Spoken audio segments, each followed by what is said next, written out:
So as I sit down to talk about Sally Rooney's new book, Beautiful World, Where Are You?, I find that I am potentially as interested to find out what I'm going to say as you might be. I have a lot of really positive thoughts about this book. I have some not so positive thoughts about this book. I devoured this book. I read this in like 3 days, which is pretty quick for me. I like Sally Rooney. I want to see her do well. I feel like a lot of the criticism she gets is unfair, and I don't like that she has to deal with it. Where at the same time, I think she sits in this really interesting pocket where I don't think she's quite as extraordinary as maybe some of her fans do, and I certainly don't think that she's as awful as some of her critics do. So what do I make of Sally Rooney? What do I make of this book?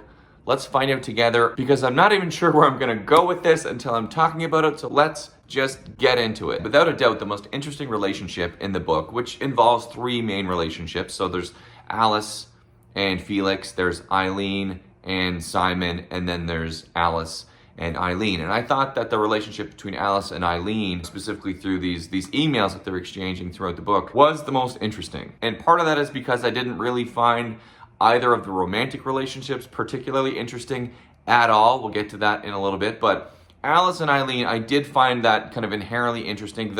The structure of it was an interesting idea. Who she made each of these women into, I thought was really interesting. A lot of the kind of random thoughts that they're sharing were interesting, but in classic Rooney style, for me, there's a lot that I like about this, and there's a lot that I don't like about this. What I really liked about this pairing was that it kind of allowed Rooney to explore these two different sides of herself. Alice, who is essentially given Rooney's life. She's written 2 very famous books. She's made a lot of money. She's famous. Basically who Sally Rooney is right now. And then there's Eileen, who's like a lower level person in the publishing industry. And I just saw her as this example of who Sally Rooney could have been, would have been, if her literary career didn't go where it went. So in a way, it just allowed her to have almost a conversation with herself, like the current version of herself speaking to this kind of ghostly, hypothetical version of herself, or who she would have been, or maybe even like a past version of herself, which allowed her to speak to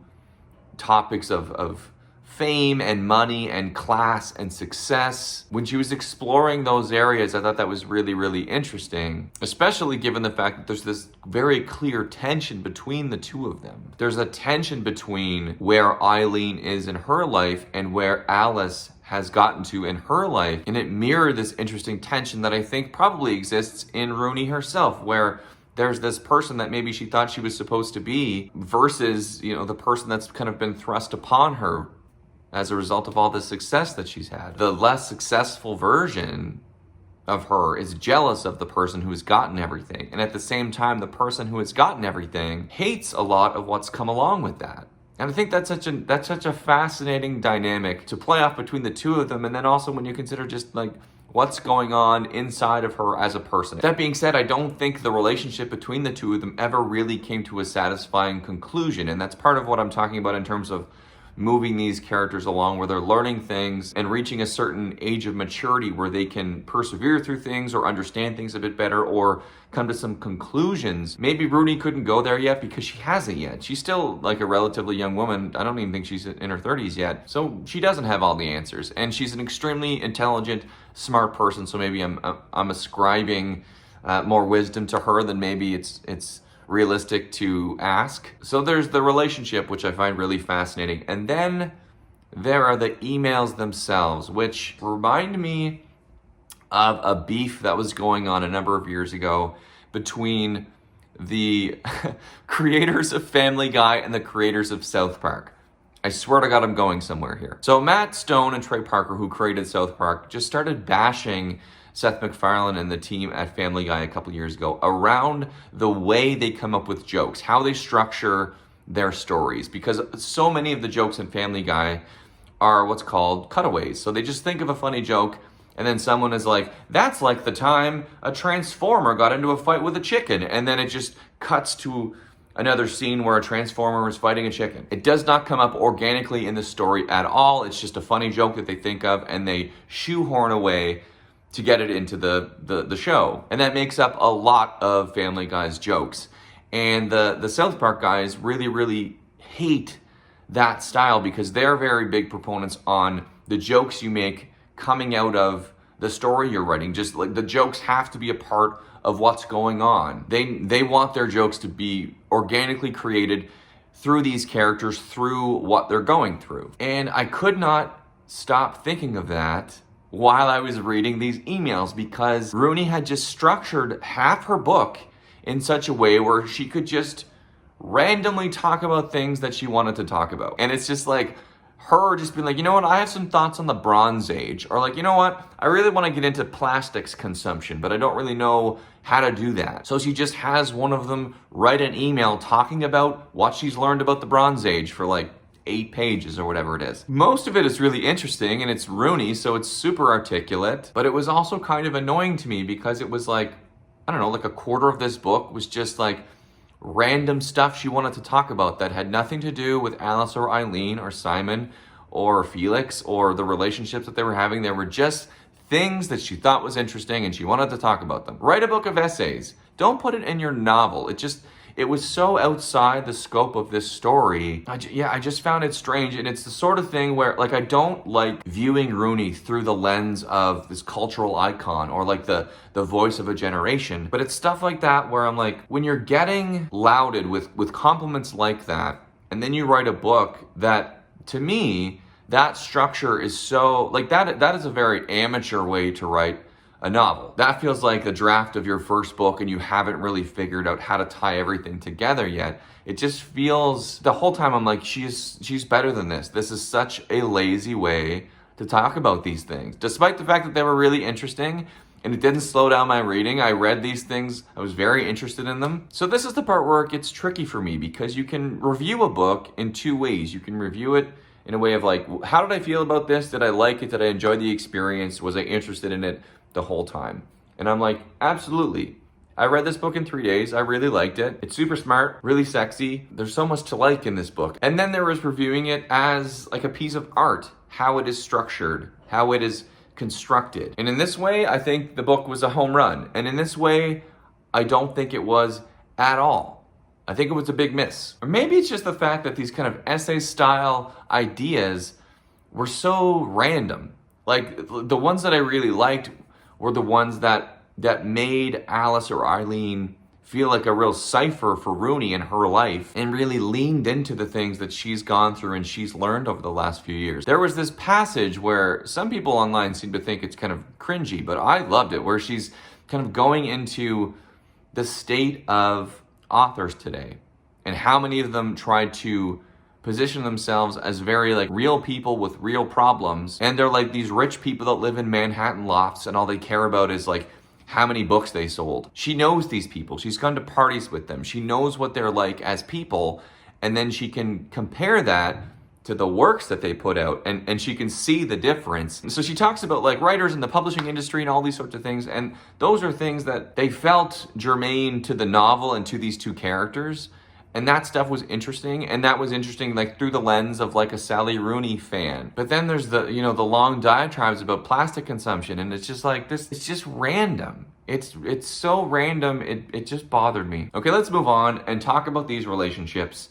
And I want to talk about Felix, and I want to talk about Simon, and I want to talk about why I didn't particularly like either one of them. I think Felix is the worst character Sally Rooney has written for a number of reasons. One, Sally Rooney has written a number of queer people into her books, but Felix, to my knowledge, is the first bisexual man that she's written about, and I thought he was such a failure on that account. He's also probably the most working class character she's written, the least intelligent character she's written, and I think it was just a failure, like a huge L. He is such a caricature of this Tinder hookup wanting, heavy drinking, I feel so bad because I got a teen girl pregnant moron. And as a result, his relationship with Alice, like, it not only feels like really flat and there's not a lot to it most of the time, I don't really even understand the draw. It just feels bizarre a lot of the time. I'm gonna mention a little bit of a spoiler here, so I'm gonna grayscale the video and you can skip ahead to when it's not gray anymore and the spoiler will be over. She introduces an interesting idea where Felix seems to have an interest in Simon. the guy that Eileen is with. So throughout the novel, it seems like there's going to be some crossover here, or like some tension that comes as a result of a potential crossover, and it just never really lands. I thought there was really fertile ground there, and because it doesn't land, it feels like her putting this bisexual character in just feels like pandering. I don't think that's what she was doing at all. I don't think that was her intention. But to me, if you're going to put that in there, go for it. When it comes to Simon represented what I thought was maybe the most interesting aspect of the book. The fact that he is in love with Eileen and he has this relationship with her, but he also has this relationship with God. And I love explorations of the tension that comes with believing in God and living a modern life with, modern relationships, because there's a natural tension between those two things, and what you're allowed to do and what you can feel good about doing, or how is your belief in God going to erode certain parts of your relationship. And it ended up being more as a vehicle to encourage Eileen to think about and talk about God a little bit more with Alice, and the stuff between her and Simon specifically didn't really percolate up into something that I was really hoping for. It did not crescendo into something that I thought was particularly powerful. Some of the best parts of the novel, though, for me, were Alice and Eileen talking about God, were Eileen and Simon talking about God. A lot of people have written reviews about how amazing it is that Sally Rooney got them to read a book,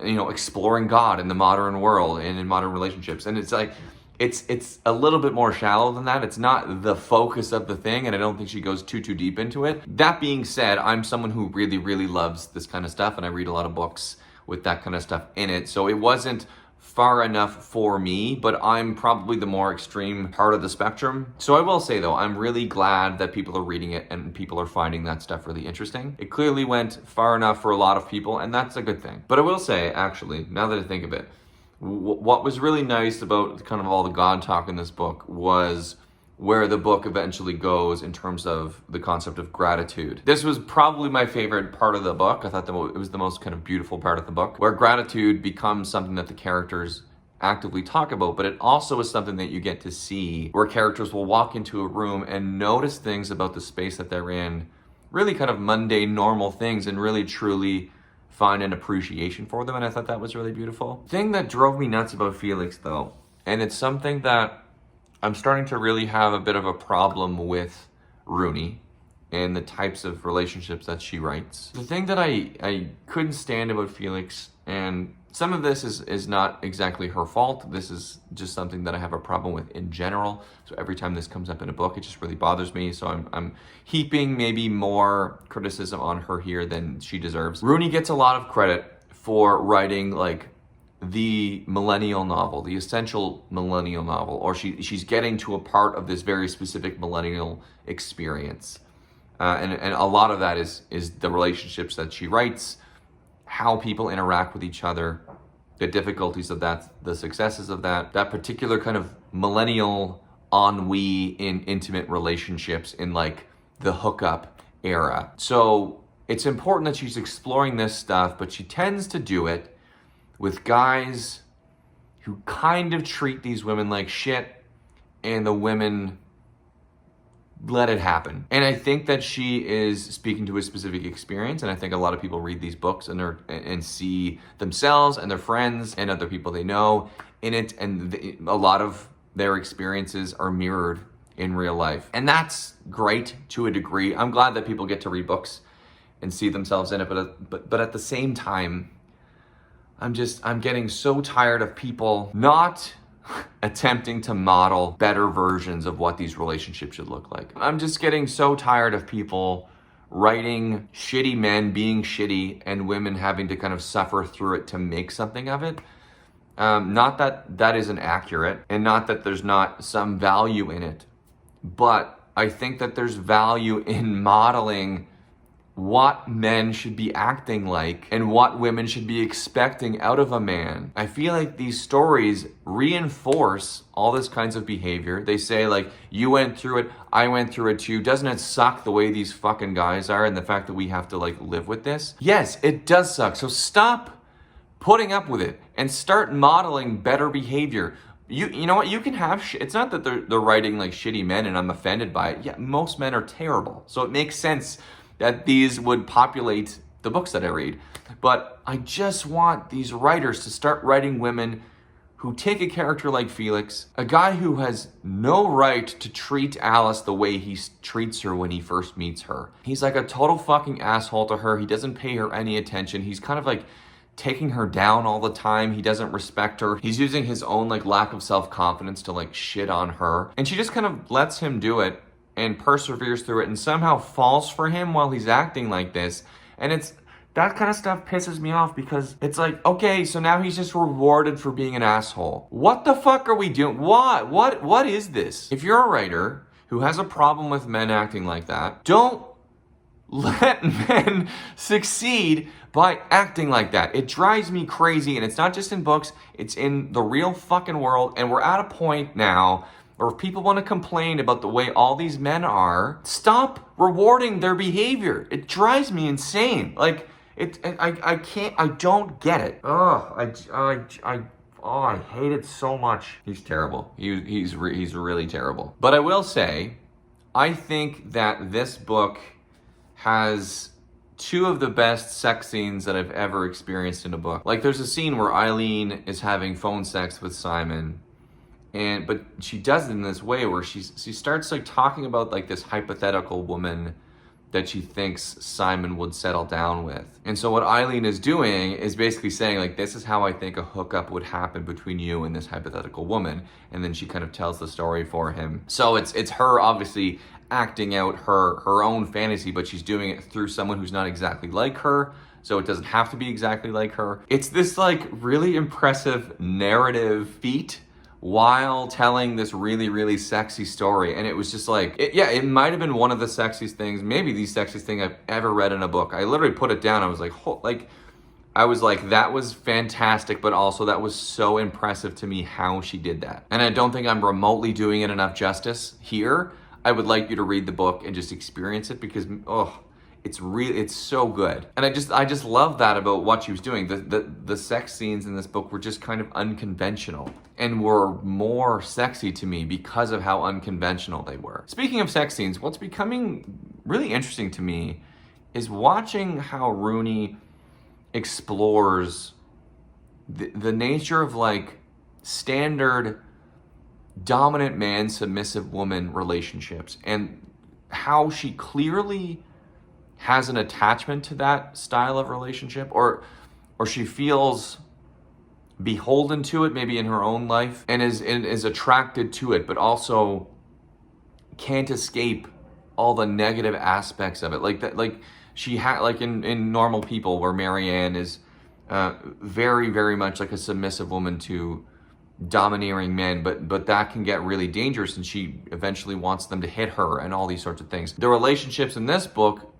mirror that as well. Like Felix is very much in the power position over Alice. Simon talks about, even though he's this kind of sweeter, God-loving type of person, he likes being the domineering man in a sexual relationship. And just seeing the two couples kind of navigate the good things about this kind of relationship and also the bad things about this kind of relationship. It's stuff like that that makes me appreciate the arc of Rooney's career. I find her a way more interesting writer in the grand scheme of what she's doing than any one particular work that I've read. The trajectory of her career, the trajectory of her working through some of these same issues book to book and seeing how they change, how they grow, that I love watching that. And that's one of my favorite things about like continuing with an author through their career. I don't think some of it has gone far enough, but then some of it where you can see the growth and you can see her perspective change a little bit. Maybe not even her figuring it out, but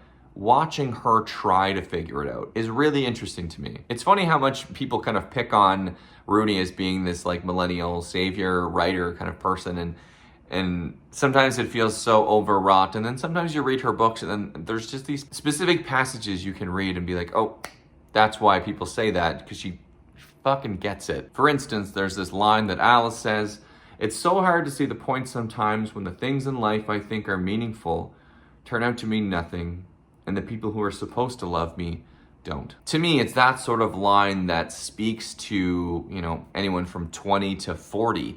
and what it's like to be alive right now and figuring your way through the world. So it was really nice to see some of that stuff and kind of be reminded that what she's doing is really, really good, and where Sally Rooney is going is really, really good. And she's really smart and she's so articulate. She is writing romance in a way that I find so interesting because, yeah, in so many ways, her books are just really, really, really highbrow, thoughtful, articulate romance books. Her books are about relationships. It's about the interplay between couples.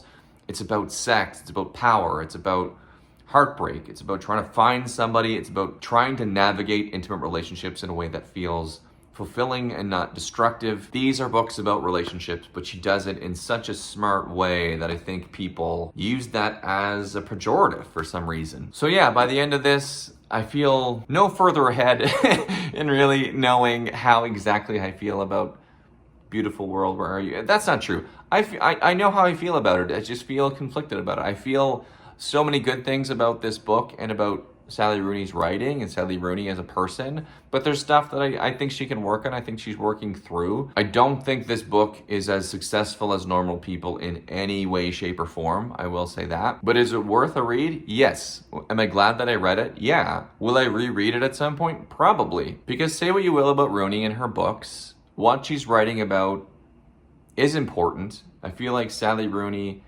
is important, or she's become important, and there's so much value to that. But yeah, it's interesting. She's interesting. The discourse is interesting. Just try to be nice, people, when you're talking about her, talking about her books. Try to be as generous as you can, I think. So now we get to the point in the video where I tell you to go down in the comments and just tell me all the ways you disagree with me. Sally Rooney has very passionate fans, so I think most of the people who are watching this video have very specific takes. I'd love to know how you feel about what I feel about this book. So I'm excited to talk to you all, and I can't wait to hear what you think of it.